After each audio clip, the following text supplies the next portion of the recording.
এই জন্য আমার নবী আপনার নবী বলেছেন, এই রমজান মাসে যারা কোরআন তেলাওয়াত করবে, এই কোরআনটা হাসরের ময়দানে আপনার পক্ষে দাঁড়ায়া যাবে। আল্লাহরে ডাক দিয়া বলবে, আল্লাহ,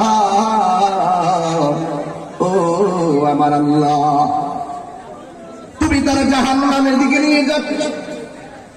ও আল্লাহ, তোমার বান্দা রমজান মাসে আমি কোরআন কি তেলাওয়াত করেছে, সুবহানাল্লাহ বলবেন না?